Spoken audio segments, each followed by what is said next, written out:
Hello, and welcome to the For the Love of Fiction podcast, a show dedicated to discussing story and character across a wide range of mediums. I am your host, Gavin Groves, and with me is my co host, Mark Tobit. Hello there. And this would be the part we'd normally have a catchphrase, but we're still workshopping it. I did leave you a note to come up with a catchphrase. You're late.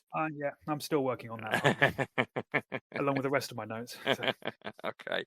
So I suppose the premiere episode should give you a little introduction into who we are. As I said earlier, my name's Gavin, and I've just recently completed a degree in creative writing and English literature, considering freelancing, self-publishing, self-promotion as well, and podcast I am including in that self-promotion umbrella, as this is a podcast dedicated to discussing story. I suppose I should give you an idea of the kind of fiction that I like, and also I will ask the same question to Mark in a moment. Whether or not he's got notes for this, I have. So, in actual fact, I'm going to flip the table a little bit, and I'm going to put it to you first, actually. So, what would you say would be your first ever experience of the storytelling medium that you can remember, that you enjoyed? Oh, that'd be going back to my childhood. Mm-hmm. That's back when you got those Saturday morning cartoons. Yes, definitely. That'd be the likes of He-Man, Thundercats, the real Ghostbusters, emphasizing real as opposed to the other. And pretty much those very basic moral guided stories that used to resolve all the issues inside half an hour. I can't say they're morally guided, to be honest with you, especially regarding Transformers. I mean, yeah, the majority were like more in mind of promoting toys. Yeah, of course. They added like miniature moral tales, didn't they? Not sure if we got them, I can't remember, but in American TV or during the ad breaks, they got or something, or after maybe, I think it was. Oh, I still remember the likes of Mask, where at the end of each episode there used to be a little 2-minute segment that taught you some sort of lesson. Did we get that over here then? I can't remember, but I think I picked that. Yeah, we did actually. It was on television for a while over here. It was never as widely promoted as some of the other cartoons, but that was one that stayed with me. Maybe we did, because the thing is, I think we neglect to remember about our childhoods is that when we look back, we've already imagined ourselves watching all of these cartoons, these endless episodes of cartoons. But in actual fact, chances are you only owned about 2 or 3 VHS tapes, right? Yeah, am I right? I mean, I still remember that. In terms of actual ownership of Mask, I think I had one videotape with 2 episodes. Exactly. Me too. Transformers, I can remember 1 or 2. And I just watched them over and over and over and over again, and become like completely immersed, I suppose, in those characters, the voice actors. You've got to credit the voice actors, haven't you? Absolutely. I mean, in those days, it was very much the voices of what stayed with you. Yes, absolutely. They made the characters. They made them who they are. And yeah, absolutely. It's those characters that those voice actors created that informed our playtime, wasn't it? That activated our imagination, that let us create stories with the toys. Well, that's what I used to do anyway. I used to sit there for hours, playing with my toys and emulating, was it Cullen, and so to speak? Yeah, emulating Cullen, a piece of Cullen, obviously, but creating my own stories. Did I ever tell you, actually, that I was known as that kid who was mad about Transformers in school? Did I ever tell you that story? That doesn't surprise me. You never really grew out of that part. No, that's true. That's true. He says next to an Optimus Prime studio series.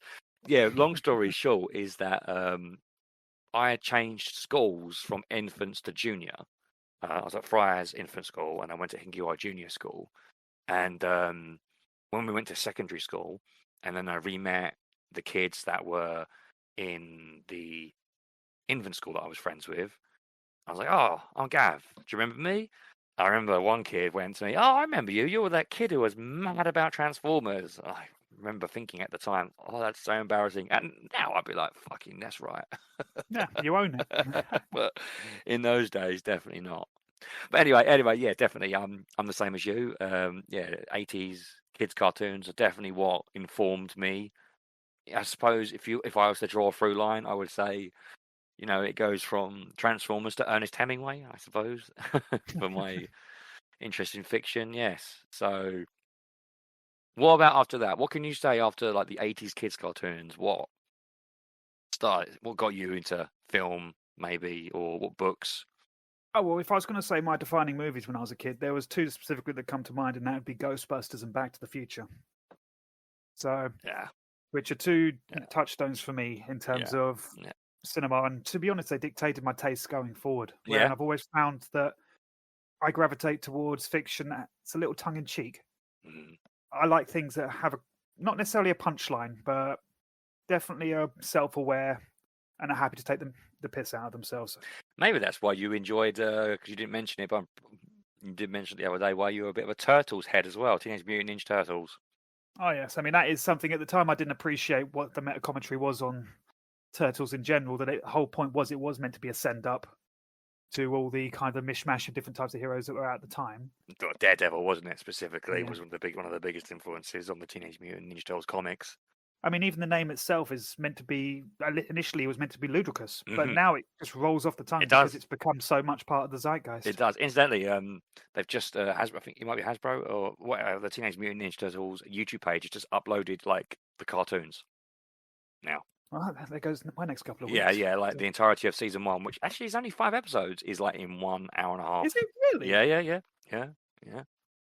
Wow, I remember. I used to believe there was loads of those. Well, there was like 7 seasons, wasn't there, or something like that? But the first season is very short.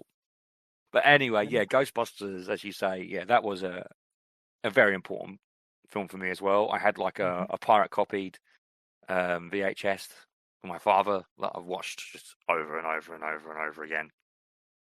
Me too. And to be honest, at that age, so much of the stuff went over my head. Yeah, I mean, I appreciated the basics in terms of what it was, but the subtleties of those movies are things that I'm only really rediscovered once I became an adult. You mean the subtle humour? Yeah, even down to, for instance, Egon.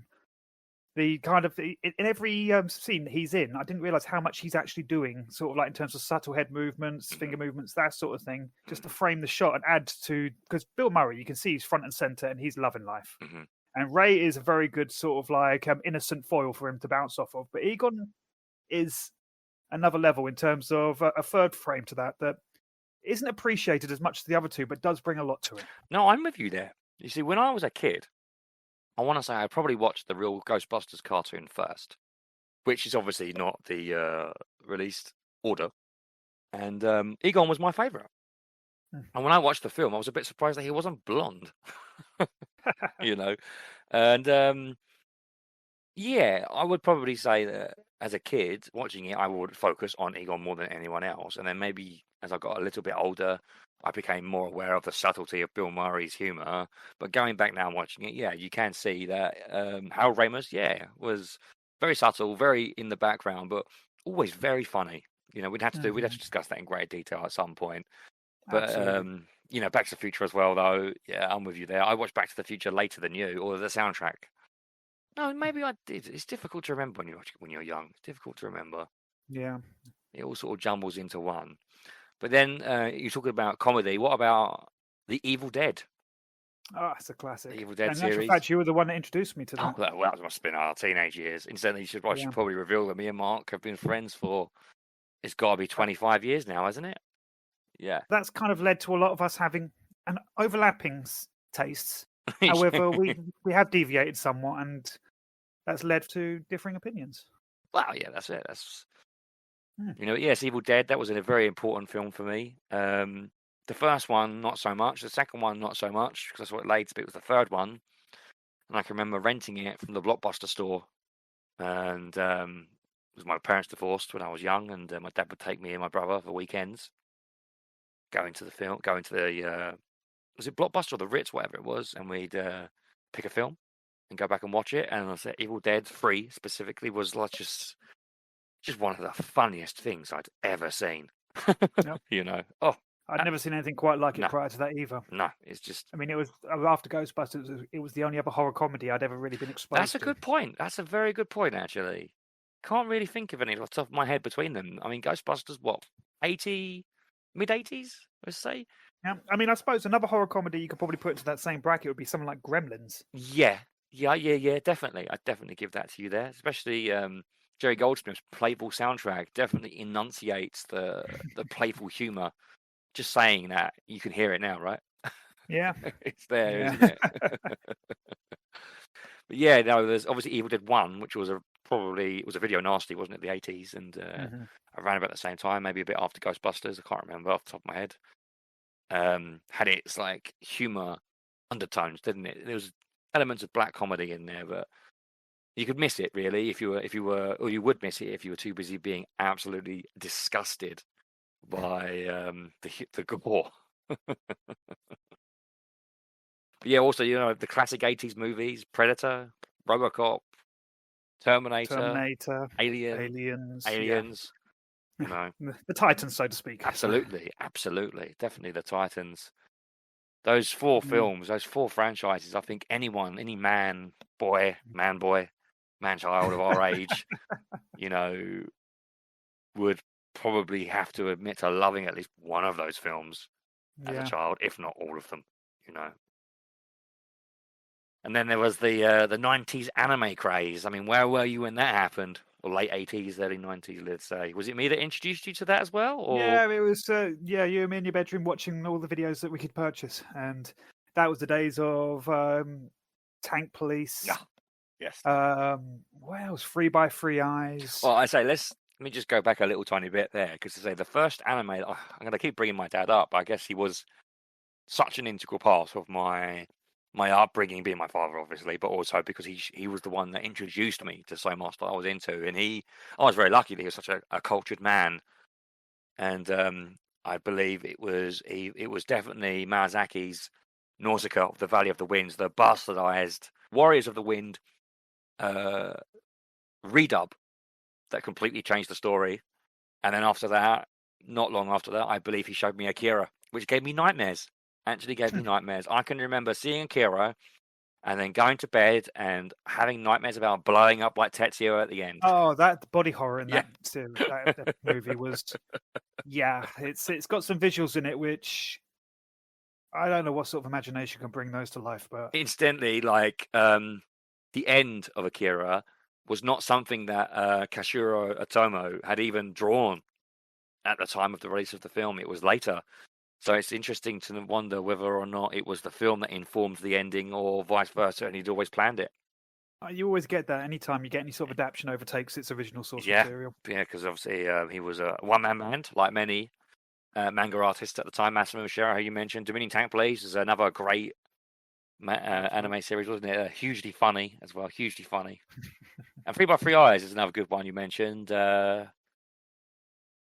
Just a great love story, isn't it? Let's be a bit selfish for a minute. It's just a great love story. A lot of people criticise. That left an impression on me, I will be honest. It definitely did. The soundtrack as well. Kaoru Wada, I want to say his name was, who also did the score to Battle Angel Alita, the original version, which is obviously another fantastic series. Yeah, great TV show. You need to read the manga. It's fucking excellent. But yeah, that's very moving. I dare say we will discuss 90s anime in further detail. That's something that couldn't be covered in one podcast, but definitely we could definitely do a deep dive on some of our passions and stuff. Absolutely. I mean, even the basic shonen stuff. We're both fans of Dragon Ball Z. Not so much Dragon Ball Z. I've always been in and out of Dragon Ball Z. But if you want to watch shonen, yeah, Fist of the North Star and JoJo's Bizarre Adventure, definitely. Yeah, I'm there. Absolutely. And I will be honest, that my tastes in anime and manga are a little different to yours, because I've always been a bit more sort of like, I mean, I've deep dived all of the Naruto, One Piece, and all of that. Sort of stuff. They go on too long for my liking. Yeah, I mean, I will be honest. I read Naruto on a holiday to Wales. So what, the whole thing? Yeah, over the course of a week, because it rained 5 days out of the 7, and I thought, well, I'm going to make something out of this week, whether I like it or not. And to its credit, I mean, I actually enjoyed the story. I mean, mainly because I was in the fortunate situation, which has only happened a couple of times in my life, where I committed to reading a series, and literally as I was coming up to the end, I realised that the final issues had only released literal weeks before I started reading them. Oh, really? And it allowed me to sort of like read it all in one go. Same thing happened to me with Hellblazer, of all things. Hellblazer, that's Constantine, yes. I've never read it to this day. Always wanted to read it. Oh, I consider that to be, it's a very, very good comic book series. And I feel referred to it as a comic book series takes something away from it. It puts it in the same brackets as the Superman and Batman when in actual fact it's not that kind of story. So next, I would say another important Mhm. aspect is obviously comic books. Again, I'm going to repeat myself and say that I was brought up by my father on Marvel, DC, mixture of Marvel and DC. Obviously, anime, we just discussed a minute ago, manga. But definitely superhero comics were very important to me as a kid. I was into the Avengers and X-Men. More X-Men in the 90s with the advent of the 90s cartoon and Jim Lee's reinterpretation of the X-Men. But as a child in the 80s, it was definitely my father's influence with John Buscema, the artist, and his Avengers and Conan comics that were really important to me, and Batman as well. Having a brother not much younger than me, we sort of split our superheroes, and sometimes I liked Spider-Man more, sometimes he liked Spider-Man more, Iron Man, whatever. But yeah, definitely that went on going. I found that my comic book tastes were dictated by my local library, and that depending on whatever catalogue they decided to stock, which was very eclectic. There was all sorts of interesting comics in there. However, there was no actual continuous runs. There was only bits and pieces here and there. And the first comic I remember picking up was DC Zero Hour.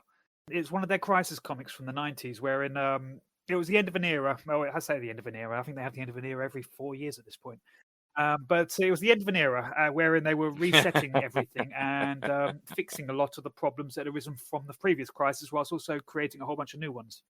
And as a result, that introduced me to a broad spectrum of different heroes in the DC universe in one story.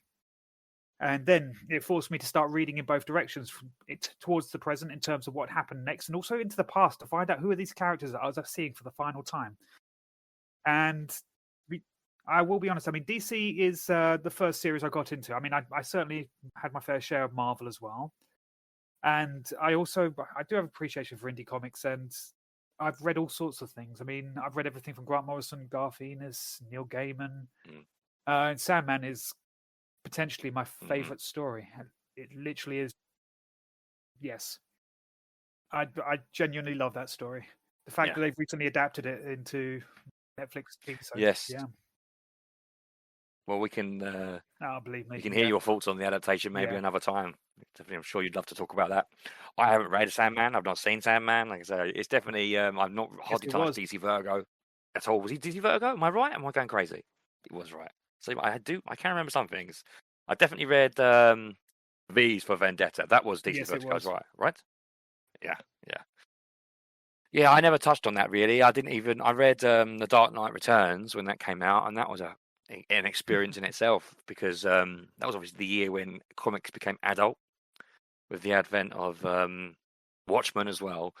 And I can still remember getting my father's copy of The Dark Knight Returns, and it was like a hardback edition, and feeling like this is something like really important or more than a comic book, because it was just so beautifully presented, and then opening it and being horrified by the artwork, how disgustingly brutal everything was. It's got a jagged muscular quality to it.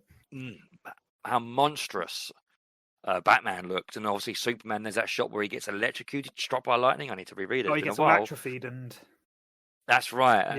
And or when he goes, he has to regenerate himself, doesn't he? And I just remember being absolutely disturbed by it as a child, having never seen Superman put in that kind of light. Superman was like a sacred character of the Christopher Reeve films. It was interesting to have someone who didn't treat him so much with reverence, but actually saw him as a character that's in a part of the story, as opposed to an idealist or an ideal, which some people are overusing. I mean, well, it's interesting, isn't it? How his position. You could ask yourself whether or not that's a realistic take on Superman at all in the slightest in that comic book. Yeah, but some of those characters, I mean, if you're referring to specifically likes of Alan Moore and Frank Miller, they were two writers that weren't afraid to take these characters and push them in directions which fans may not have been comfortable with. Yes, and I think that was effective, though, because that's what a good writer does, isn't it? Especially when it comes to adapting material, is that there are core tenets of narrative design. You could go on about how there's only 7 storylines. You could talk about, the Hero of a Thousand Faces, Joseph Campbell's novel and whatnot. But a great writer will look at a a property, a product, a character, a universe, and they will see these through lines of potential character arcs and their representations and their meaning immediately. And there's something so powerful about, Batman as a character. We're getting into the episode we should be doing later, but I'll try and wrap it up quickly. But Batman as a character is something of a revolutionary character, isn't he? He's an anti-hero. He doesn't work by the law, depending on what era you're talking about. But for the most part, when we see Batman, he's a vigilante, isn't he? And Superman is a weapon for justice. So, in a corrupt dystopian universe, such as the one that's The Dark Knight Returns is set in, it would make sense for Batman's character to become a revolutionary and for the idealistic weapon of justice to be aimed at him, being Superman. And frankly, as you say, it was a brave take that a lot of fans may well have been uncomfortable at the time. I'm not sure myself because I wasn't old enough, but yes, powerful imagery indeed. Powerful imagery indeed. And then I suppose the final topic of this preamble and brief introduction would be books. I see. Fiction novels. So can you tell me what the earliest fiction novel you remember reading is? Oh, that'd be difficult to say. I mean, I did start off on the likes of my very first books were actually influenced by my mother. She got me into Enid Blyton and Roald Dahl, and I pretty much read everything as far as Roald Dahl goes in terms of the children's stuff. Anyway, I didn't quite get to his adult stuff until I was a little later. And Enid Blyton, and read everything from Mallory Towers to The Faraway Tree to Secret Seven to The Famous Five. I never read Enid Blyton, but I did read Roald Dahl, and I actually would probably say one of my earliest memories is reading The Twits. Yeah, that's a classic. I actually rebought The Twits a little while ago to reread it, and it was very funny. Anyway, sorry. But yeah, then later my taste went a little bit more comical, for want of a better term. And are you saying that you left prose fiction behind for a while? Well, I did pick up the likes of Discworld at a young age. I was going to say, before you go into Discworld, because I know that's a big one for you, I swear you used to read teenage horror. Oh, point horror? Yeah, there was point horror. Well, there was the Goosebumps first. Then there was point horror, which was for the more mature young adult. So yeah, so those comics, I say those books even were very succinct. Did normally compress to about 200 pages. Yes. And they were just like every 80s horror movie in terms of having the main lead versus a seen or unseen foe, and not always having a happy ending or having the stinger at the end where Freddy sticks his head out the water or some equivalence to that. So no, I never read them. Never. My earliest prose fiction memories are as the aforementioned The Twits, also Ted Hughes' The Iron Man, which I vouch still is a great story actually, and Puss in Boots. But yeah, it was a long time actually for me. This incredibly embarrassing memory I have, to bear the most horrific stories on this podcast, and hopefully my friends won't. Well, hopefully my friends will listen to it, but hopefully they won't talk about this section specifically because it's quite embarrassing. But as we mentioned earlier on, we're always into the old children's cartoons, and do you remember the children's cartoon James Bond Jr.? Oh, absolutely. Do you remember the theme tune? It's so catchy. You might have to refresh very your memory catchy. on that one. I'm not going to sing it. That's unfortunate. You can just, I'm not going to sing it to you, I'm afraid. But it was a great theme tune, and I remember that I think it was in junior school. They had one of those mobile libraries, and my class, I want to say I was in year 5, year 6, so 10 or 11, 12.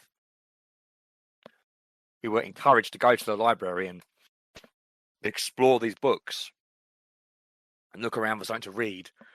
Now, being the school, a junior school, you can imagine they were probably encouraging us to read Enid Blyton or Roald Dahl, any kind of prose fiction, really. And to this day, I have never forgotten when the librarian bookseller, let's say, brought in the class's orders, and the names were called out. And it would be, I don't know, for example, Ian, here's your copy of blah, blah, blah, blah, Enid Blyton. and then I'm going to have to get up and get it. And I was about halfway through, and like I said, all these other people had ordered, prose fiction suitable for the age. And she came up and she said, "Gavin Groves?" I said, "Yep." And she said, "Here is your, is this James Bond Jr. puzzle book?" And the whole class erupted with laughter. Oh dear! Yeah, I imagine they How didn't let embarrassing. go of that anytime soon. I don't think I got bullied for it. I'm not sure. It is possible though. Let's go back on that digression. So you say Discworld, you mentioned. How old were you when you started reading I Discworld? was about 12 or 13. It was in my school Yes. library, the first couple of books, and I had no clue what it was about. I literally picked up The Color of Magic, and Oh, what was it? Because of the beautifully illustrated covers? certainly, yeah. I mean, that helped a lot towards Yeah. it. And Yeah. the back covers have a way of kind of enticing you in, but with, as I say, the tongue-in-cheek element of this ain't your usual fantasy story. Mhm. However, now that I'm a little more well-read, especially in the Discworld series, I've read every single one of them. I believe it's 41 novels. How many is that? 41 novels in that series. Could you say you got a favourite? A top 5? Oh, that'd be tricky. I mean, that involves some sitting down and staring in silence at my bookshelf for a little while. You should probably have a think about But it. I do have a couple. I mean, Thief of Time has always been a classic for me. I really did like Night Watch, another fantastic one. Yeah, the guards. Yeah. Is that right? Yeah. They're just.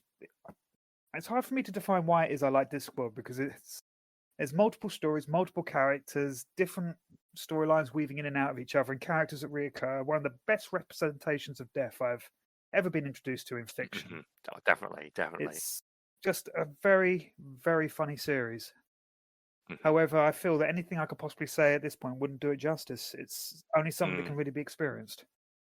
Mhm. So I've recently had the joy of introducing it to my wife, and Oh, yeah, really? Is Becca into very it? much so. And there's something about watching someone else appreciate something you enjoy.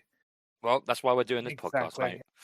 You know, hoping that people will listen to it and hear us talk about stuff that we enjoy, and maybe not necessarily always enjoy, maybe critique, and that's why I listen to the podcasts I listen to. Yeah, So sometimes you just want an opinion, but not necessarily screamed and shouted, but more just.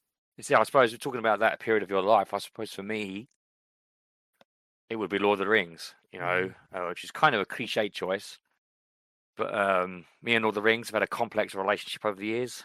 When I first read it, it was an incredible experience. It was recommended to me by my father. Ironically, I've still got his copy, and because I was playing the Legend of Zelda: Ocarina of Time, and he saw the parallels between the green-clothed Kokiri and the hobbits in their little forest land, all children, and he said, "If you like this sort of story, you should read the Lord of the Rings." And I do remember seeing the Ralph Bakshi rotoscoped animated film when I was younger. So I read this book before the films, and it's interesting that when I read the book originally, my mind conjured images from the animated series, and then now that I've seen the films, I can only see the films when I reread the books. I can appreciate So that. Sometimes it gives voices to the characters as well, and it does, definitely. Okay, so let's wrap this little section, this little introductory section up, and then I'm going to give you one more question, and that is, in your adult life, could you mention one book that you would say has directed your taste? that'd be tricky. I would be honest. I mean, I've read several different series. I've dabbled in a lot. I mean, I've But read let me elaborate. If you could, if someone said to you right now, what sort of books do you like to read, and you're not allowed to say anything, like I read anything and everything, what would you say? Can you answer that question? You don't have to be okay. Let me answer it for you. I need to care about my characters. It doesn't matter. The world could be as fantastical as possible as you wouldn't like. restrict it to the likes of I only read science fiction or I only read fantasy. Yeah, this is what I'm saying. And if you were to say to me, I need my stories to have a sense of humor. I don't like stories that take themselves too seriously. Okay, so maybe that is you would say the through line then is Terry Pratchett still for you. It's kind of defined the style that I look for. I mean, everything from Douglas Adams to Grant Naylor. Yes. In terms of Rob Grant and Doug Naylor. Those Yes, of that course. kind of humor has always just rung my bell. I mean, I've read sort of the more serious stuff. I've read for as much as I could deal with in Game of Thrones and found that wasn't to my taste. Harry Potter, read that because that was the vogue when I was younger. Mm-hmm. But I've always found myself rereading Pratchett more than anything else. Mm-hmm. That's interesting. For me, I would probably say it was discovering Ernest Hemingway and reading Farewell to Arms, because the reason why I read it or read him was because a friend of mine sent me this image of a letter that Roald Dahl had written. Children would write to Roald Dahl, and like a fan mail. Whether or not this, I suppose it would be fan email now. Roald Dahl received this fan mail, and it said, "I want to be a writer. How can I be a writer?" And Roald Dahl's response was, "I can give." It's a very complex question to ask me, but I can give you a few very succinct answers. Number 1, be succinct. Number 2, delete all adjectives. And number 3, read Ernest Hemingway to learn how to write succinctly and clearly and concisely. And I did that. And it changed my life, because I read this, I'd read a lot of over-the-top flowery prose. One could say Tolkien is flowery. One could say that bad writers pretend to be flowery by overwriting. Well, it's easy to what's the word? What's the term? Is dressing It's up easier to say more than it is to say less. and dressing up a 2p point in £1 adjectives. Yes. We see what Hemingway worked on was the iceberg theory, where on the surface, the plot is simple. He's such a contradictory man. The plot is simple and the writing is simple, yet the meaning and power is as big as an iceberg. His probably his most famous novel is The Old Man and the Sea, and there apparently people, he said once, all these college theses and university essays talking about its meanings and stuff need to be gone because it's just about a man fucking fishing. Sometimes, like, sometimes Moby Dick is just about a guy hunting a whale. No, it's not. But yeah. That taught me a lot. It taught me a lot. It taught me a lot about saying less, especially today. Today's writing. Sometimes today's teaching. Sometimes rather than trying to overemphasize what you want people to interpret from your story, it's better to leave it open to interpretation and let people draw their own conclusions, because then the story will be more personal to each individual reader. Agreed. Absolutely. Storytelling as a whole is a communication between the creator and the experiencer, and it's only once it's experienced does any kind of fiction acquire value, and it can be interpreted in so many different ways. And I do think that to write completely plainly is to do Hemingway and the iceberg style, a disservice.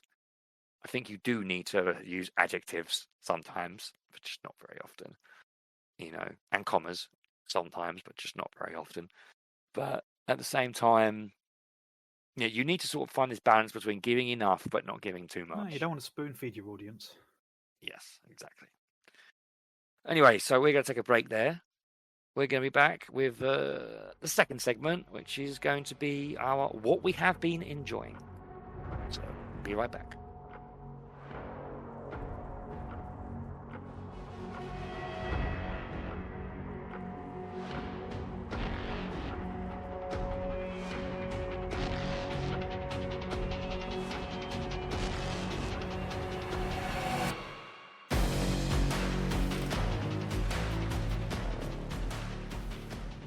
Okay, welcome back to the podcast. So this is now going to be the first of many segments, which we are going to call what we've been enjoying. I suppose you could say it's like other podcasters, what we've been reading, what we've been playing, etc., etc. It's just that because this podcast, maybe to our detriment as a whole, has a wider umbrella reach because we're discussing narrative and storytelling. We're going to be covering multiple mediums. But this first film we're going to discuss is the most recent Transformers: Rise of the Beasts, 2023 science fiction film, as they say, directed by Stephen Caple Jr. Whether or not it's a reboot, who knows? Although I did today find out that Michael Bay apparently still has control over the franchise. Think of that what you will. Is he loaning other people the franchise? Is he loaning other people the franchise and these characters? I don't know. But Transformers, as maybe mentioned briefly earlier on, has always been a very important franchise to me growing up with it. The 1986 movie especially, very important to me. Saw it as a kid, cried when Prime died. You know, didn't hate Hot Rod. Some people seem to hate Hot Rod. I always thought Hot Rod was fucking cool. I had one of the toys as a child myself. I was always very much a firm fan of Hot Rod. Me and my brother both got Hot Rod toys for Christmas. My parents were smart enough to get us both the main character, because we would argue over, you know, who got what all the time. And then, you know, over the years, Transformers would transform various guises. Comic books, used to read the Marvel comics, which were often very good when in the hands of Simon Furman, who we would consider to be maybe the Transformers Jesus of some kind, the Transformers Jesus scribe. It definitely has his Chris Claremont style dialogue quirks, let's say, but you know, no one knows the franchise better than him. But also relevant to this film is Beast Wars, the 90s CGI TV series, which was the second series that Mainframe Entertainment released after. No, the first series Mainframe Entertainment released after Reboot. Do you remember Reboot, Mark? Oh, that's one I'll never forget. A show that was before its time, I feel, in some ways, and definitely right at the right time in others. Definitely. It is a great show. I feel it did not get the love it deserved. So I believe you can watch it all now, to be honest with you. Beast Wars itself started in 1996 and would be a 52-episode series that would go on until 1999, where its sequel series, Beast Machines, would continue in a pseudo-sequel series, and I must add, presented as a novel for television. Having recently rewatched Beast Wars, watched Beast Machines, I was thoroughly impressed, actually, by the level of storytelling that was presented in Beast Machines. 26-episode series, small, well-told story.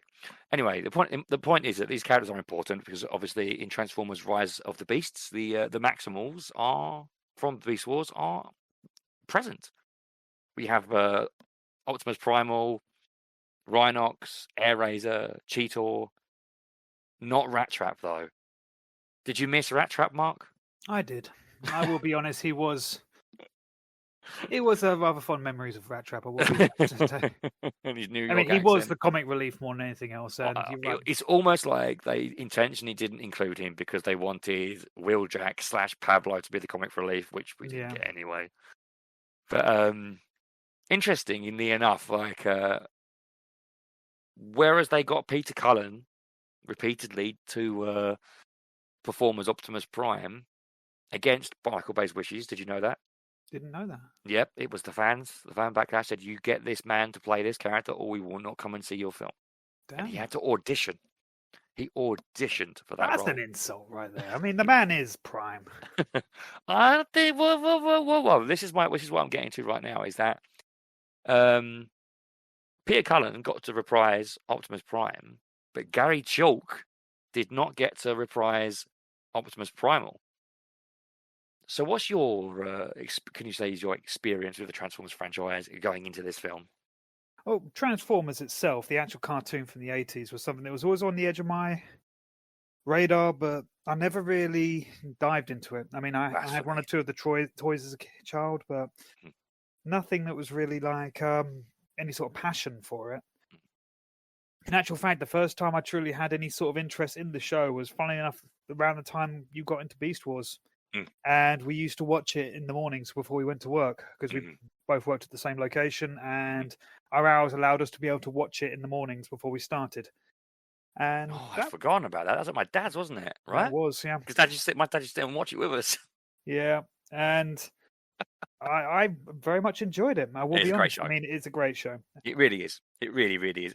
If anything, to exemplify that, as I previously mentioned, I watched the entirety of Beast Wars, then Beast Machines, and then I went straight into Transformers Armada, which is a Japanese show translated and redubbed in America. And the difference in quality of script is jarring almost. I was like, oh my I God, this remember is. Armada and all of that. Oh, Yeah, yeah. I mean, that trilogy of that's Transformers the series. shoehorn trilogy, because they're not actually a trilogy in Japan, but they were rewritten, so kind of like a Robotech sort of bastardization. Ah, But yeah, it literally went from the brilliant American voice acting and written for American television, let's say, dialogue, to the translated from Japanese to American English haphazard style that we were oh, look, I getting a think lot of. what he meant to say was kind of style of like Yeah, translation. Yeah, yeah. It was very noticeable. Beast Wars was one of a kind. I've had discussions with my brother about this recently, who's into Transformers still. He's younger than me. And he's like, I don't really like Beast Wars. I just find it incredible to hear the words. Like, I just, really? Because it's like, okay, they're not vehicles. I guess if you're looking at it from a toys perspective, you want toys. I don't know. To me, as was discussed earlier, Transformers were always about characters. It was the voice actors that made those characters, and Beast Wars had some of the best characters in the entirety of the franchise. So anyway, sorry. Beast Wars, as you were saying, yes, we used to watch Beast Wars. then after that, I was aware of the existence of Transformers. It wasn't to my personal taste in terms of what I look for in a story. Mhm. I appreciate the attraction of it because at the end of the day, robots that turn into cars is always going to be immensely cool. But by the same token, it just wasn't the sort of thing that appealed to me. Mhm. That said, my next interactions would have been with the announcements of the live action movies. And at that An point, exciting yeah, time. absolutely. I mean, that was the first time. That was back in the days which I think we are still in those days, where they're raiding the 80s and adapting every single license that's available and up for grabs. And back then, the idea of seeing something like that in live action on the big screen was incredible. This year we only had Barbie come out, so we've gone full circle, haven't we? Have you heard about this? That Hasbro currently has something to the tune of 43 separate possible projects that they're looking to adapt into live action movies. Yeah, but they're building the Hasbro universe. That will certainly rival well, any sort yes, of Marvel kind of. as what we are going to discuss soon is the case. It's already happening, with this film. So, can you say that you enjoyed Michael Bay's first Transformers film? Enjoy is a strong word. I mean, don't get me wrong. At the end of the day, I didn't have anything by which to measure it beforehand. And when I first watched it, I enjoyed that movie. It was good. I mean, it was limited, mainly due to the budget constraints, and that was noticeable towards the end of the movie. But it was very good. It was for what it was at the time, because we hadn't had anything like that before. 2006, maybe, I want to say. I believe so. Thereabouts. But unfortunately, the franchise did go into a little bit of a tailspin. Yes. As the subsequent movies came out, and they started to lean into elements which didn't really help a story develop. Like the likes of reliance on MacGuffins and comic relief over character development became really noticeable. Unfortunately, like I said, you're applying the word character development to an 80s children's cartoon about toys. That's true. You have to look the one character development I think I remember from the original Transformers series was the fact that Hot Rod became Rodimus Prime. I disagree with that, actually. It's relevant. There is some characterization in the original show, which I will discuss in a second. But for the most part, it is obviously very basic. It is literally just an attempt to sell toys. And 9 times out of 10, status quo is king. Exactly. And lazy writers will use a MacGuffin to weave a story rather than get conflict. to the thing, so the thing rather than actual conflict, character conflict. Which is what we are taught in university, the most important part of a narrative. Conflict can be anything. That's the thing, right? Conflict doesn't have to come from a MacGuffin appearing and then a giant death god wanting to eat the planet. It can come from anything simple, and the conflict can be within the character himself, of themselves, for example. But anyway, Yeah, they're interesting films. I definitely think the first film was good. I think that Spielberg's influence was very obvious. You know, it certainly, as was stated in the run up to the film, they were trying to capture a boy in his car, Hmm. and I think to agree they got that. You know, And it had the awe-inspiring quality that you get with absolutely meeting alien robots that can change into with automobiles. Spielberg Yeah, he can specifically. lend that too. He is very good at that kind of childlike innocence that's staring at Yeah, something fantastic. yeah, yeah. It definitely had that. I mean, obviously, it then had the giant crashing, like super, like Michael Bay style, you Yeah, know, the slow motion cinematography. helicopters passing Yeah, over, you know, and that's there's nothing wrong with that to a whatever. point. I mean, it's an artistic choice, and at times it can frame very well. I mean, he did very well with the Bad Boys movies and the like. Bad In Boys was a terms, good movie. exactly. Yeah. But I feel that he flicked all the dials to 11 towards the end of this franchise, and I like I think say, that's what almost all of these films do, and I'm pretty sure that's what every film does today. Though, is yeah, that there has to be a giant battle at the end that's almost completely uninterpretable. You know, yeah, often with some giant sky portal and a ticking yeah, clock, yeah. You know, there needs to and be like yeah, faceless drones for the heroes to beat up because obviously they can't beat up the villains straight away because then there'd be no climax. You yeah, know, there there needs has to to be be an escalation of tension, and yeah. yeah, Is it it's very tension? by I numbers. don't know. I'm not sure if it's tension or not, dude. If I'm Mm. honest, I think it's just you sort of know what you're gonna get, and you just want to see stuff get. In the end, when you watch a Transformers film, you're watching it because you want to see Transformers transform and mash each other up. Yeah, I Let's mean, be honest. we're not going to be asking for anything more than that from these No, movies. no. Truth be told, like as Beast Wars and Beast Machines has had good characterization, good character conflict. It has, and the comics as well, especially whether under the tutelage of Simon Furman or some of the IDW stuff, and obviously the Dream and Dreamwave before them.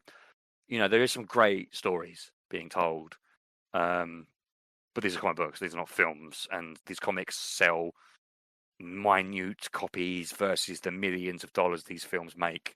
Hmm. And these films are marketed towards a mass market. And I don't know, you could go onto any Transformers forum or Transformers if you really want to, and look for an argument about whether or not these films need humans in them anymore.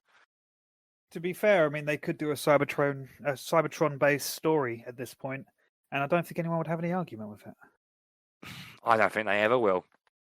I No. think if we were going to get it, we would have got it. I think they put it into Bumblebee because they didn't think anyone would go and see it. I will Otherwise, say that Bumblebee is the first of two examples in the series, the other of which is Rise of the Beasts, of movies that, to a degree, I might prefer to be the starter of this franchise. yes.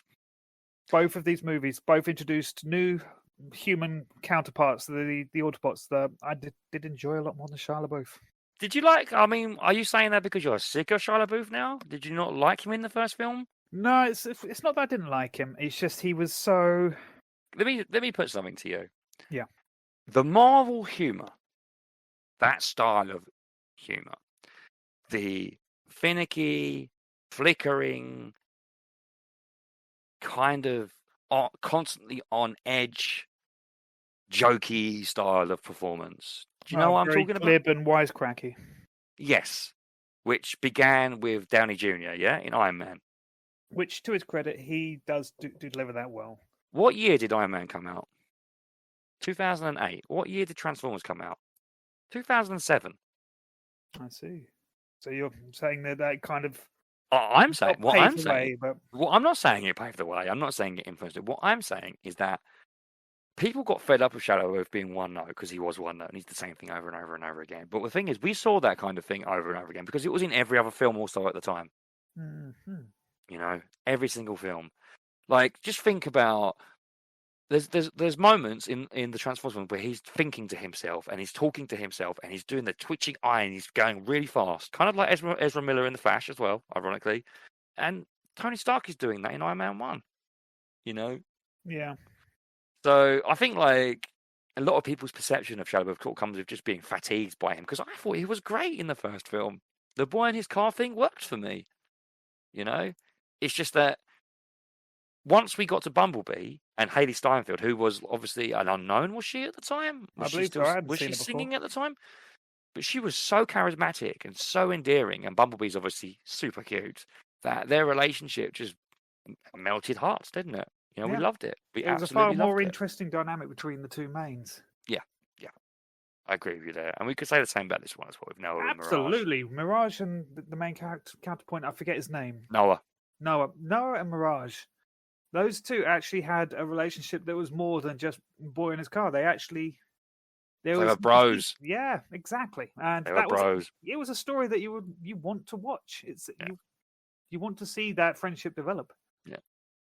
Mainly because Mirage is also he's an Autobot, but he's not like the other Autobots that we've been introduced to up to this point. He was quite similar to Jazz, let's say, in I the can first see that. film. I mean, Jazz was very one note. But Jazz got no time to do anything or say anything in the first film because they did what they did to him.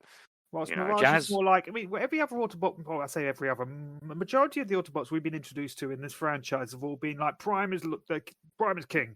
We serve the Autobots and we fight the Decepticons. And it was just a bit refreshing to meet a character that is like, I'm an Autobot. Yeah, Decepticons are evil. However, can't we have a little fun? Yeah, and definitely. That was nice to see someone definitely.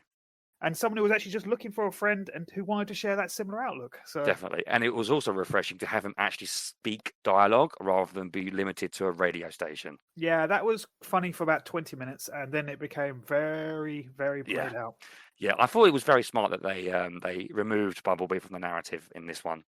So we could, obviously Bumblebee is the most famous, most popular one, Transformer that's not Optimus Prime. And so by removing him, we got time for the other characters to shine.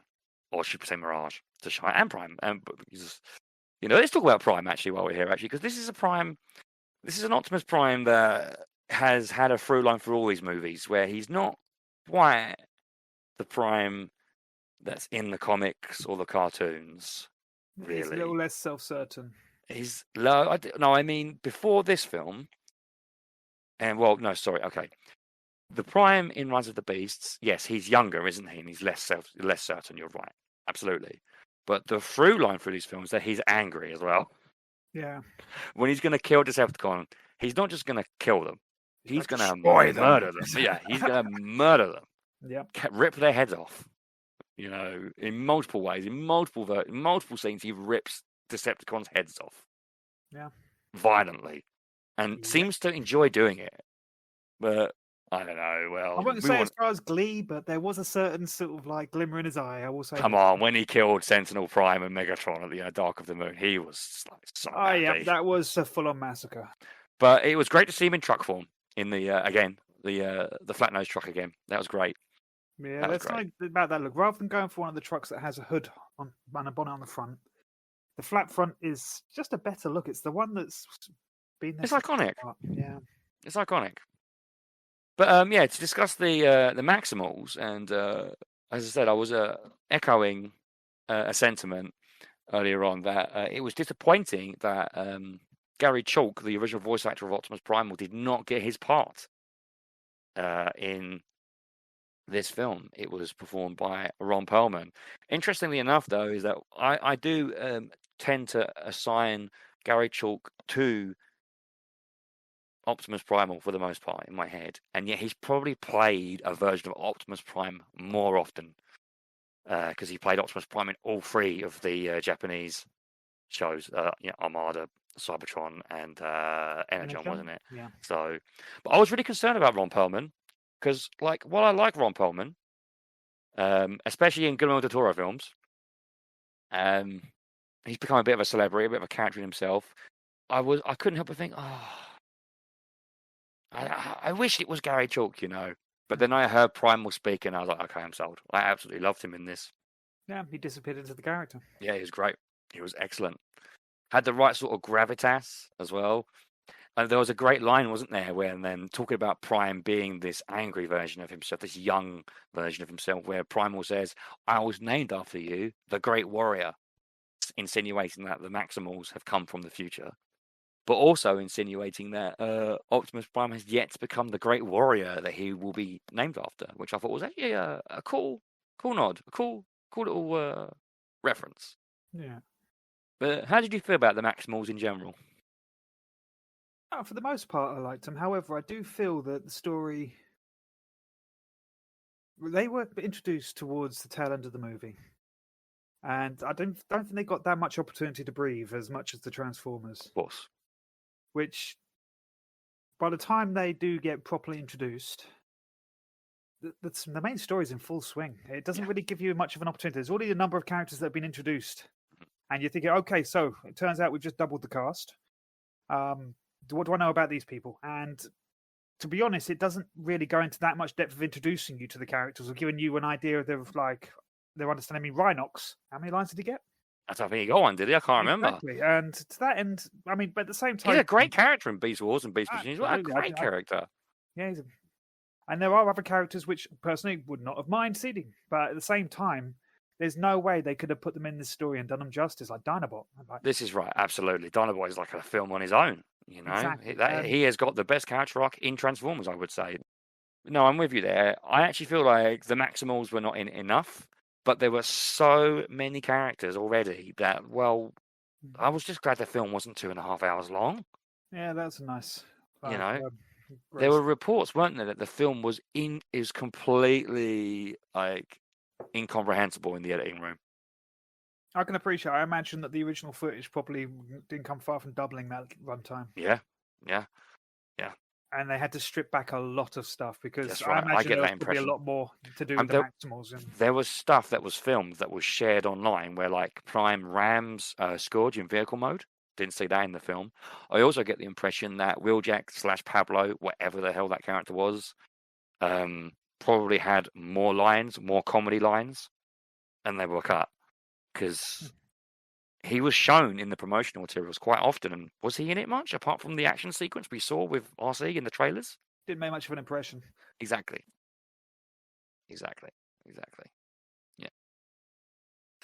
Yeah, it's almost like they were concerned we were going to get another wheelie from Revenge of the Fallen situation, or the twins from Dark of the Moon. You know, really annoying,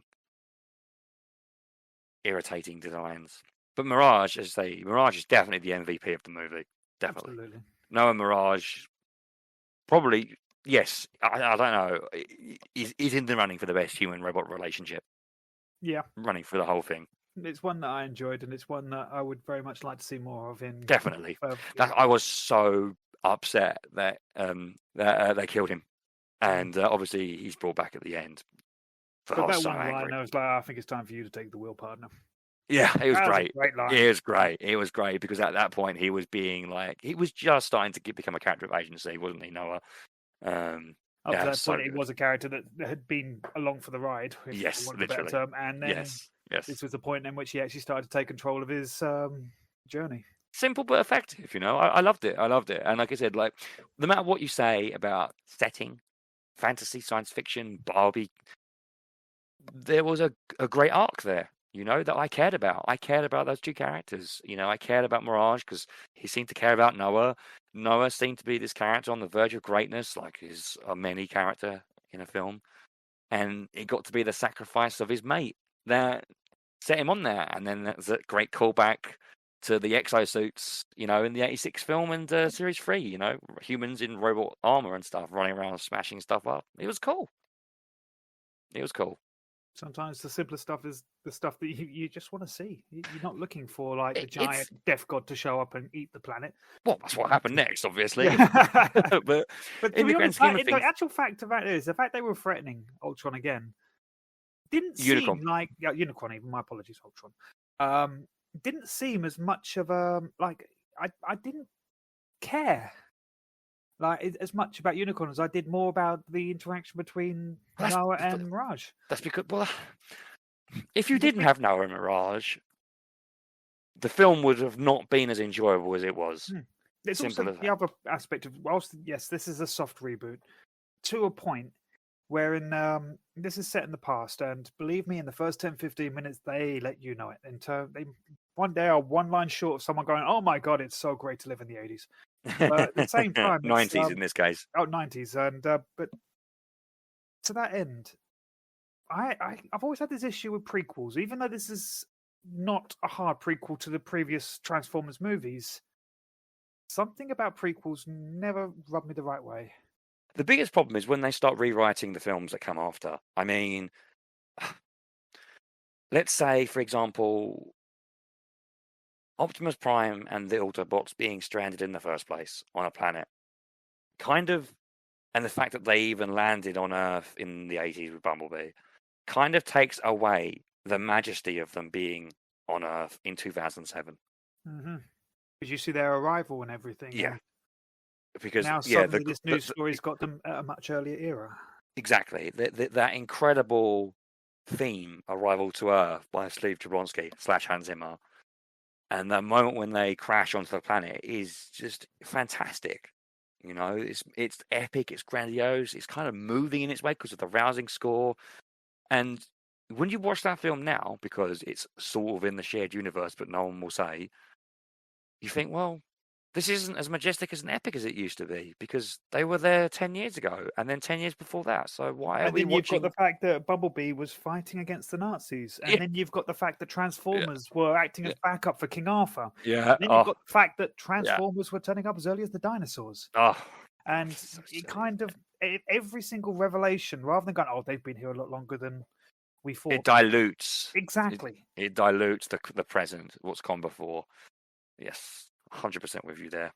That's why the director had said that it is a reboot, but is it?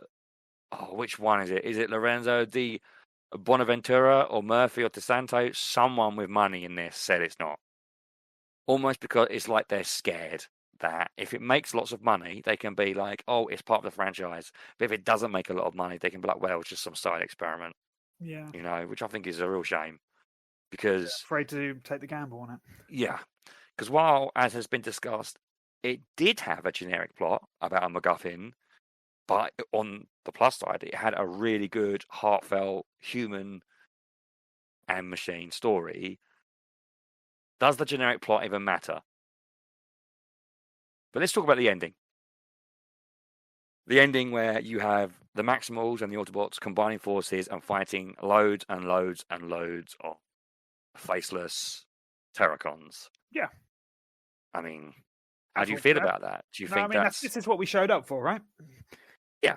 I mean, at the end of the day, I mean, as much as the human Autobot relationship and as much as the journey, every Transformers movie has got to end with a barnstormer, and you want something that's going to deliver. You want, I mean, I will be honest. I mean, in terms of Bumblebee's arrival, I'm putting that arrival up there with the likes of Star Trek Beyond and them flicking on Sabotage by the Beastie Boys. It was good. It was when very Mama good. said "knock you out," kicked in. I sat there and for a moment I thought, yes, is it too much?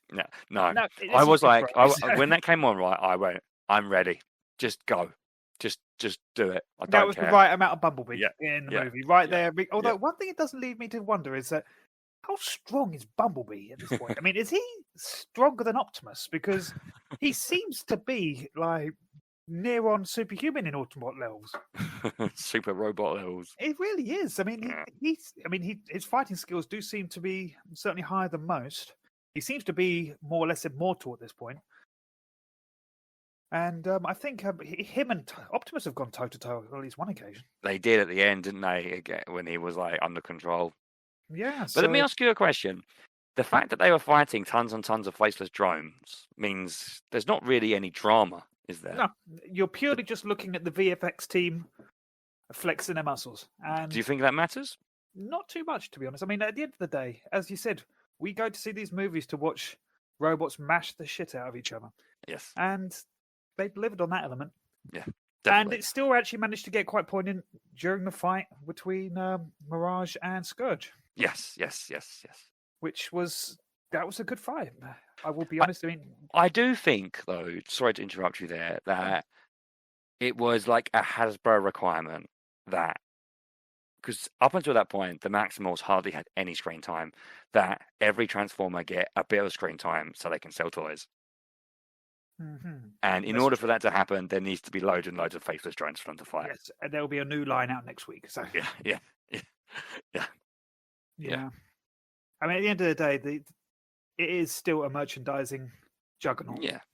And we were lucky to get the story we got in this one, in my opinion. Absolutely. I mean, And the story, let's not say story, that's the wrong word. The overall story is wafer thin. Let's say we were lucky to get the characters and the performances that we got in this one, because that's what made it good. It was, Prime having an arc because he was against humans at the beginning, and then at the end he's not. So that gave him something, mhm, But and obviously Noah and Mirage as well having their arc, made the film worth caring about. You know, yeah. great set pieces overall, fun action, but talking about how they were editing the film. One particular scene that did make me laugh was 3/4 way through the film, when Prime and Scourge are like shouting at each other on this road, and then the road gets destroyed or something like that. So they're basically on opposite ends of an incrossable chasm, and they're like, Prime's going, Scourge, I'm going to get you, I'm going to get you, and Scourge is like, rah, rah, rah, rah, rah, rah, rah. And they're shouting so loudly, and then the camera pans out, and it turns out they're like 100 meters apart, like Looney Tunes level editing. Like, it really made me laugh. Really, really, really made me laugh. But I've been listening to the soundtrack. I don't know if you've paid any attention to it since watching it. And I noticed that obviously the Steve Jablonsky themes are used. I hated the fact they did the Optimus Prime narration at the end. Like, by this point, it's so cheesy and stupid and cliched. I'm just sick of it. I just stop doing it. Yeah, You don't because need. how many different catchphrases can you take from the original solid source material just to end it and like, I'm sure My we'll name fight is these Optimus humans. Prime. Blah blah blah blah Yeah, these blah. humans This are more than is meet blah. the Oh, eye. it's just why? Was it a stipulation from Bay? You must have that because this bit's so cool. Probably Nah, it doesn't add no, anything at this point. no, it Hell, do you doesn't. want to? Interesting is if they'd made the final sort of like speech Mirage. Yeah, that would have been cool. But then we wouldn't have got an awesome mid credit scene, would we? When Yeah. again, like being brought back to life, which is fucking awesome. I was Yeah, just like it really cheering was. at that point. Yes! Yeah, But just have someone else like do the crawl. Hell, have just not have it. Just not have it. Just have the rousing score. yeah, let's stand You on the don't side need because it that is a good. stupid And they narration, did which it. is poorly scripted in the first place. But I was just going to say that, like, if you get time, Mirage's theme, which is like sort of littered throughout the soundtrack, is phenomenal. It's like a heroic theme with a hip hop beat. It's so good, really memorable. And I noticed on the soundtrack credits that Vince DiCola, who was the composer for the 1986 movies, credited. So I had to really have a listen. And if I'm a nerd about it, obviously, but at the beginning of Unicron's theme, he actually uses the composer. Let me just say his name because that's what I should be doing. Yannick Bontemps, is that how you say his name? I'm just going to call him JB. I'm sorry if I got that wrong, dude.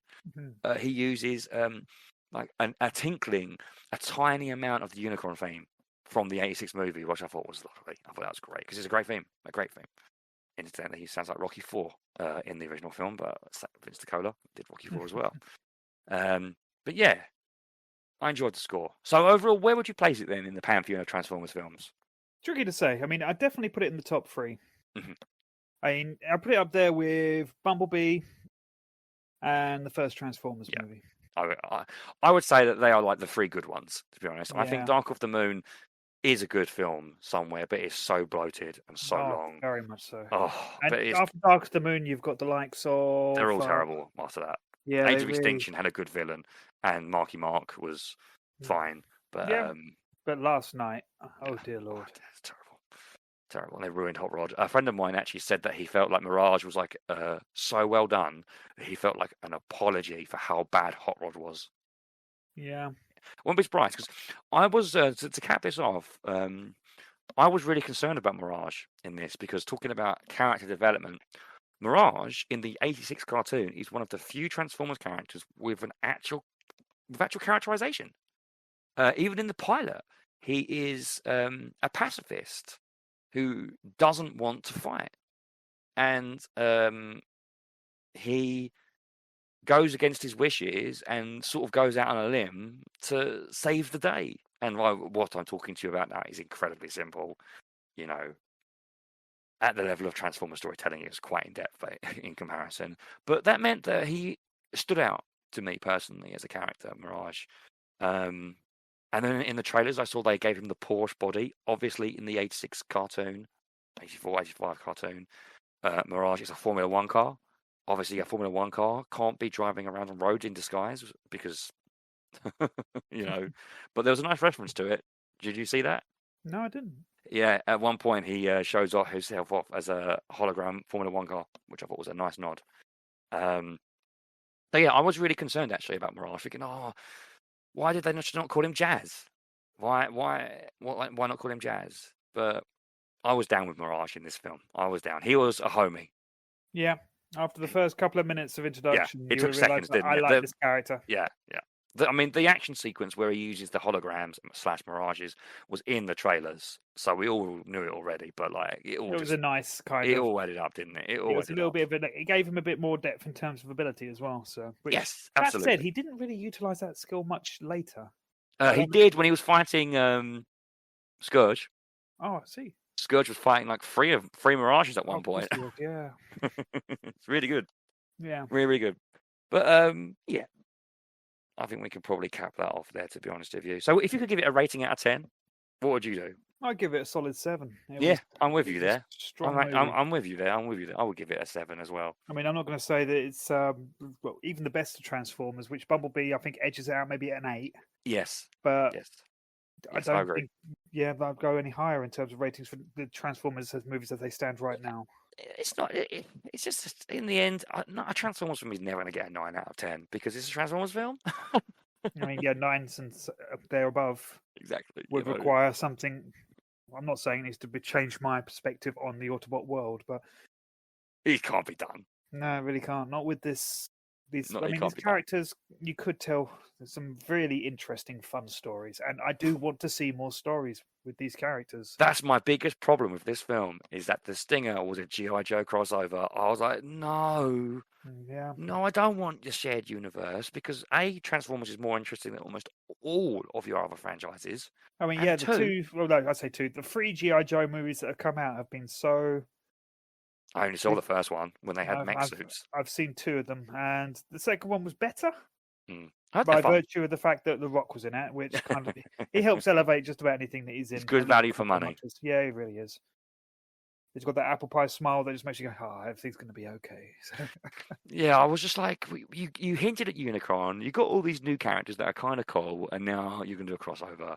Do you know what I would have preferred? Instead of it being the G.I. Joe headquarters, I wish it was John Turturro in his fucking Sector 7. It was Sector 7 underpants from the first film. Because I want John Turturro to be in everything. He is fantastic. He's the one thing that really elevated those movies in the previous ones. Even his pants. So, yeah. Overall, Transformers, Rise of the Beasts, a fun movie.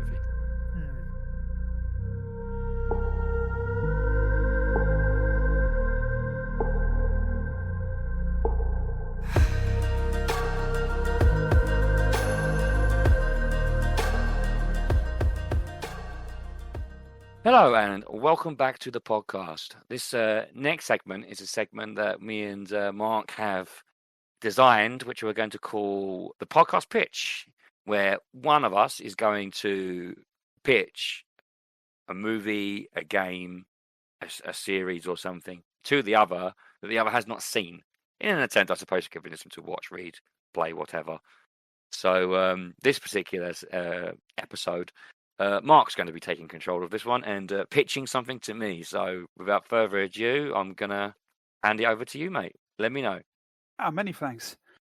Okay, so to start with, I just want to explain, I sometimes get a feeling every 3 to 6 months. It's the kind of thing where something came out, some TV show or something was released, and you looked over and you went, yeah, that seems up my street, but you never get around to checking it out. And then you notice it's getting somewhat successful, but you still don't really pay that much attention to it. And then one day you think, you know what? I've been hearing that name multiple times. I'm going to check out the first episode. And you watch the first episode and you sit there and think, why in the holy hell did I miss this one? Why didn't I get on this at ground level? Then you check out and realize that they released 6 seasons, and you realize you've got that entire run with which to binge. And I refer to this not as, well, you have the term FOMO, where fear of missing out. This is JOMO. This is the joy of missing out. This is the one where you realize I've got this entire show to binge. And this happens to me multiple times. It happened to me with It's Always Sunny in Philadelphia. Yes.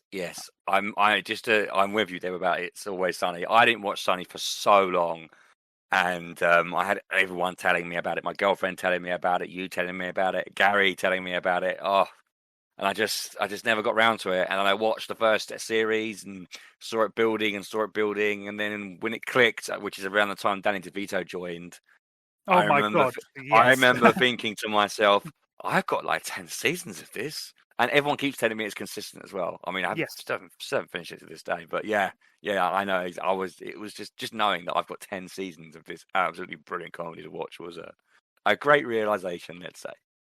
And this is what happened to me with Silicon Valley. I'm still halfway through. I'm taking my time. If anything, I could sit and watch this in the space of a week. And it's 6 seasons, each season running about 8 to 10 episodes. But I find myself wanting to slow down a touch and actually enjoy it. And the show itself is just very funny. That's not what people do nowadays, is it? Don't people just run through series as quickly as possible? Now, certainly, and I do that I've done that in the past with TV shows where I've absolutely smashed them. And I get to the end and I think, well, that was a good show. But then I find that a lot of the key events kind of run together a little bit. And I've started to realize there's a certain appreciation with holding off, doing about 4 or 5 episodes, then giving it a day or so, then coming back to it. And I'm with you there 100%. I think that binging things very quickly can be detrimental. You know, if you think about watching a TV series in the terrestrial era, let's say, you'd watch 1 episode a week and that's it. Maybe to some people that would seem horrific. Maybe some series where there's like an on-running storyline that's very quick, the drama's leading in episode to episode, it can probably be torture. But like a show like Twin Peaks, David Lynch's Twin Peaks, for example, I think is better when it's released over a weekly period, because you watch an episode, it's disturbing, weird, crazy, strange, mysterious, whatever. And you need a week to at least think about what you've just watched when it comes to David Lynch, especially. And then just let it sink in and try to understand the imagery and the ideas behind it. And then you come to the next episode and your perception is fully formed. I think if you binge a show like that too quickly, you don't give your imagination enough time to comprehend the picture. Absolutely. Back in the days of which shows were released on a weekly format, if you were watching with your friends, it meant they had a week in which to watch that episode and you can catch up and you can enjoy it and appreciate it with other people. But these days, if there's a popular series gets dropped, often it's a case of what episode you're on. So I'm on episode 8. Well, I'm on episode 13. You've got to catch up, man. You have no idea what's coming next. And it's like the only time in which you can truly discuss the show is when you both completed it. Which still, I can appreciate the binge culture has massively overtaken in this day and age of streaming. Yes. And I'm guilty of it myself. In previous days, I have sort of sat down, I've discovered a show, then proceeded to watch the entire thing over the course of 2 days. And I do blame Netflix for that. And I thank them on the same breath. Because some of those shows have been fantastic, but the same tone, it's something was lost in terms of being able to appreciate a show and actually being forced to appreciate over an extended period of time. Yeah, letting it sink in is, with reading, for example, I'm not the sort of person that just sits and reads an entire book in one day. I do like to segment it and take a week or so maybe over a book. Depending on the size, obviously, to think about it, think about what I've read, and think about what's happened, and think about the narrative, rather than just boom through it quickly. Oh, that was fun. Then you forget about it instantly, and then move on to the next one. I mean, some TV, let's say, for example, in the 90s/80s, is episodic trash. And when I say trash, I don't mean in the bad way. I mean in the sense that it's disposable. A lot of Star Trek Next Generation, let's be honest, first 2 seasons of Deep Space Nine, the first season of Babylon 5, going in a sci-fi route, is episodic nonsense for the most part, that you just watch, turn your brain off, and then you turn it back on. Yeah, the status quo is the same at the end as it was at the beginning. And although I do respect the fact that out of all the Star Treks, Deep Space Nine really got into its rhythm in terms of appreciating episodes that moved the story forwards. Absolutely. And characters with arcs. Exactly. I mean, that's what brings you back, and that's why, to a degree, I find Deep Space Nine more rewatchable. I mean, Star Trek, I can dip in and out and watch occasional episodes, but when I rewatch Deep Space Nine, it's more of an event. Right, for me, anyway. No, I agree with you. I'm with you. Bringing it back to Silicon Valley, this is a TV show that was created back in 2014. It's created by Mike Judge, John Altshuler, and David Krinsky. Now, this show, on the face of it, could have been written off as just a story about a bunch of geeks. However, after watching the first couple of episodes, I appreciate that this show is exactly what Big Bang Theory wanted to be. Oh, okay. The thing about Big Bang Theory is it pastiches the whole nerd culture and everything that goes along with that. And it makes continuous pop culture references to different aspects that everyone will go, oh, yep, I know that show. Yeah, they reference Firefly. No, that's a deep cut right there. And, well, that's what I mean. Like, a lot of the humor it's like a bunch of zingers, and like the writers like sticking their fingers up like the font and going, yeah. You get this, you saw this, you know this, you know this, you know this, and like, you know, I don't dig that. I just don't. It's lazy in my opinion. It's also the fact is that the characters are relatively interchangeable to a point. Apart from the Sheldon character, the other characters, to be honest, can interchangeably tell the jokes, and it doesn't change the impact of the joke. It doesn't. Well, the jokes aren't character based, are they? No. Versus, say for example, It's Always Sunny in Philadelphia. Often those jokes are based around their characterization, isn't it? Their role in the social group. You know, you could kind of limit the four of them into stereotypical archetypes, but then I suppose you could do that to anything if you tried hard enough. But in the grand scheme of things, what they are saying and what they are doing, yes, the remit is they are bad people and they are always doing bad things, and they very rarely come on top, and you watch them do it. But at the same time, the writers sort of put the characters, their characterizations into these situations and really consider how they would act and bend the humor around it, which is what I find so funny, you know. Well, the way I found it with Silicon Valley is a different kind of humor. I mean, one thing that surprised me, considering that it's so prolific in a lot of geek culture comedy, is that there aren't any pop culture references. Nothing to date it in that fashion. It is purely about the characters. That's it. I mean, that's the other thing you've got to think about dating, isn't it? I'm pretty sure there's a Halo 3 joke in Big Bang Theory, isn't there? I remember. Yeah, I vaguely remember. It would surprise me, among other things, yeah. If nothing else, I think there's definitely a World of Warcraft or two reference, isn't there? So, but I suppose that's a bit more timeless these days. World of Warcraft never ends. It is timeless, infinite. But the actual storyline of this is about a group of programmers, one of which is played by Thomas Middleditch, who plays a character called Richard Hendricks. He inadvertently develops a type of algorithm that can help with data compression, and it turns out that through some accidental means, he's created one of the most advanced programs for data compression without realizing.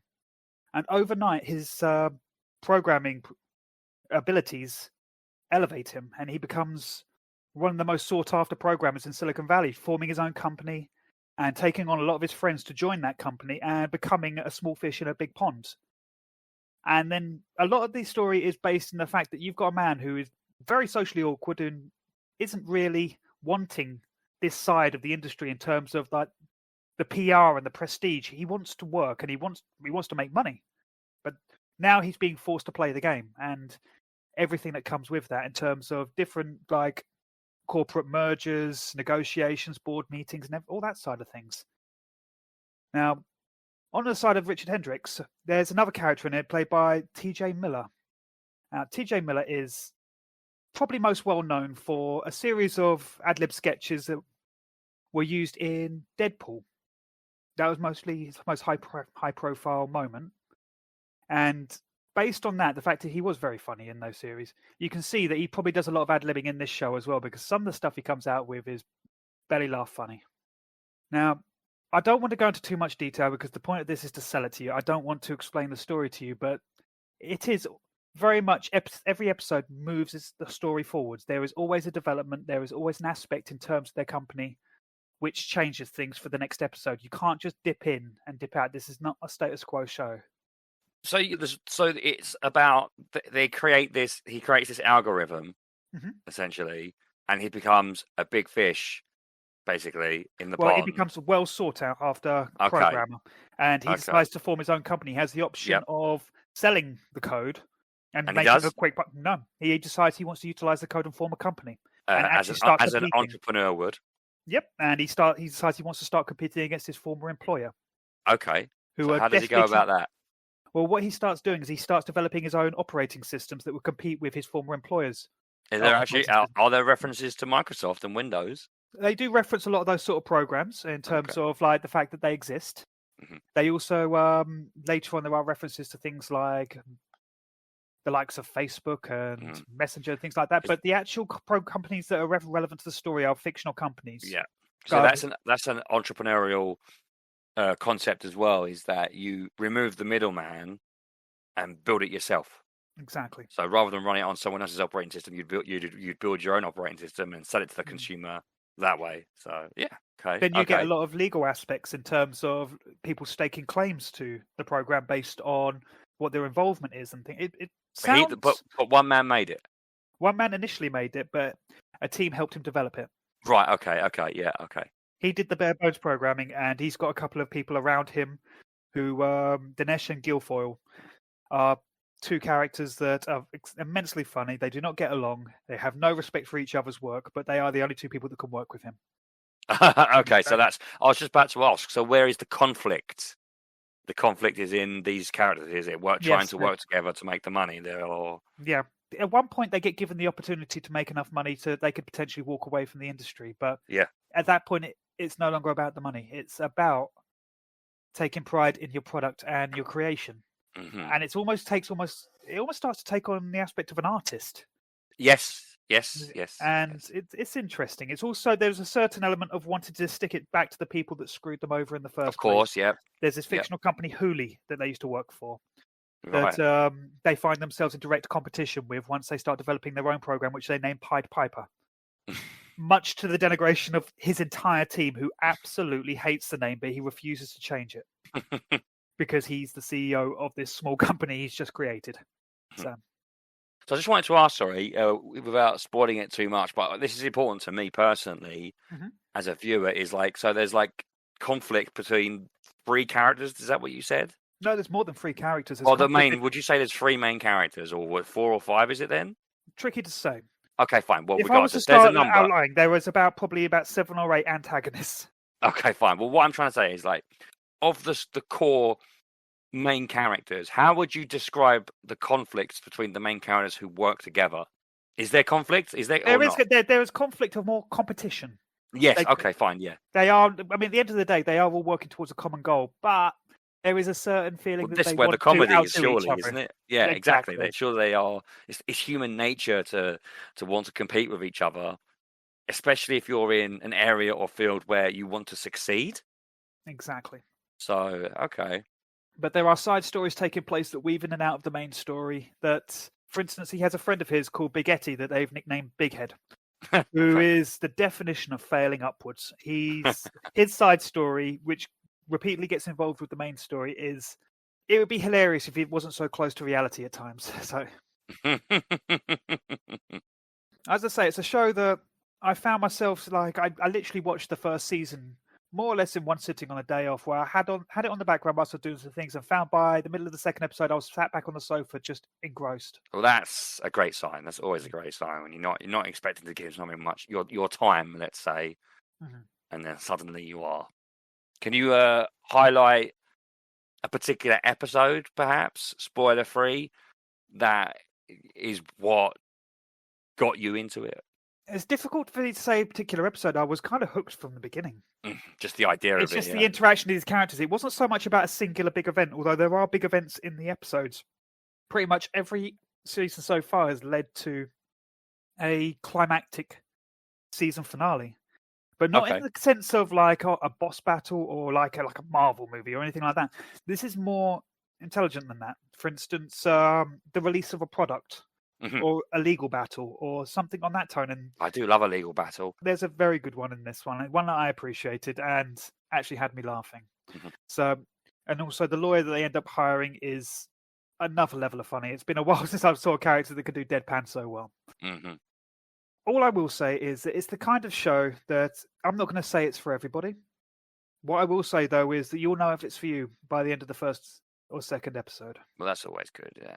It knows what it is. It hits the ground running, and it seems to be getting better. And how many seasons? So they haven't finished it yet? No, 6 seasons completed, as far as I understand it. Okay. 53 episodes, and I'm halfway through season 4. Okay. So, would you say that it follows a kind of a computer program based plot thread sometimes? At times, I mean, there is the usual technobabble that you would expect. Are there like intense scenes of people at computers? No. There's no coding. Humorous? Are there humorous scenes that are supposed to be intense of people at computers? Absolutely.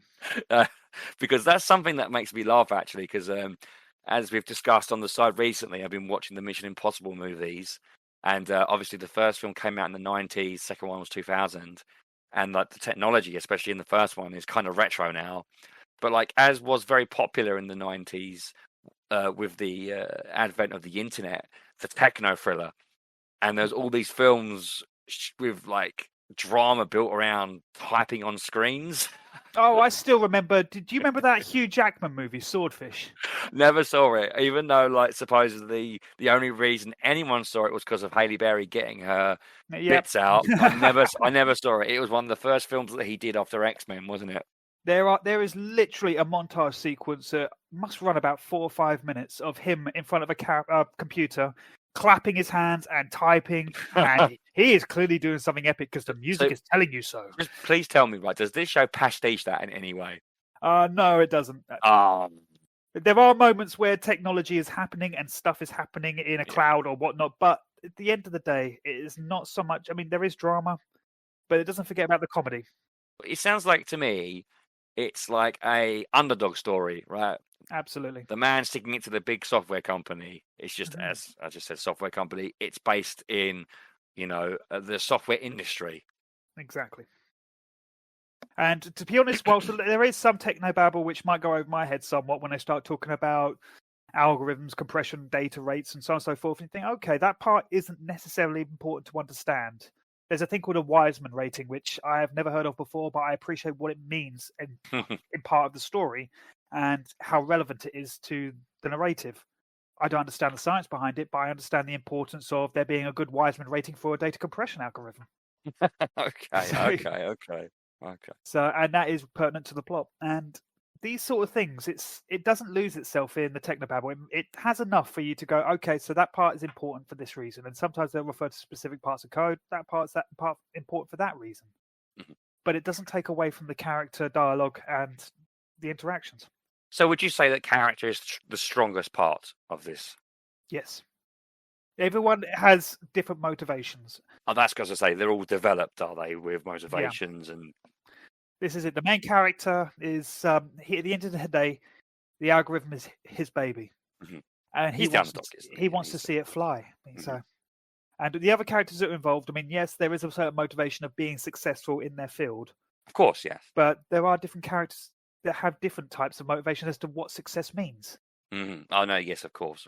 So, different perspectives means different views. Exactly. Different motivations, and therefore conflict. Exactly. And that can lead to some interesting situations wherein the company needs to be taken in directions they don't necessarily agree with, and all of that, and all the arguments and everything that come with that sort of conflict. Oh yes, of course, that's interesting. Yeah, I suppose with the guy who created the algorithm program, in the end, he has the final say. Does he have a board that he has to discuss at some point? That becomes into a thing when later on in the series, where he starts to lose control. Exactly. He starts to get investors, and yes. they demand shares control of his company, and it becomes a lot more conflicted when he realizes that he no longer necessarily controls the company that he created. The archetypical rise and fall, shall we say, of the hero's ideals, and losing control of his ideals, losing sight of his original goals, becoming old and cynical. Yeah, sounds good, actually. Sounds good. So I encourage, give it a try. I think it might surprise you. Well, that's it. We've completed the podcast. our first episode has been finished. What do you think, Mark? How do you feel? Well, I've got to be honest. When we came into this, I was feeling a bit nervous of all things. You've never been nervous about talking to anyone in your life. I know, that's right. However, this felt a little different. This was something I've never tried, and I'm going to be honest. Now that we are starting to get into a bit of a flow and starting to actually discuss things and in this fashion, because talking like this is different to just having a chat with your mates. You want to express things, and you do want to make sure that it comes across in the right fashion. So Yes, this has been an interesting experience, and I'm definitely hoping to take it further. Definitely. I've enjoyed it very much. I mean, we've been friends for a very long time, and much of our friendship has been based on discussing things. Nerding, I suppose, is what you call it nowadays. That's what the cool kids call it, isn't it? Nerding. So why not do it on a podcast and hope that people enjoy it? Yeah, this is it. Cool. Well, I suppose we'll say, next episode, which we are planning at the moment, we're going to do a similar format with less of an introductory sequence. And we're going to discuss and rank our favourite Batman voice actors. That's exciting, isn't it? Batman's something we've both loved for a very long time, been a part of our lives since we can remember. So, yes, excited to discuss that. I hope and intend there to be conflict. So, thank you very much for joining us, and hopefully we'll see you soon.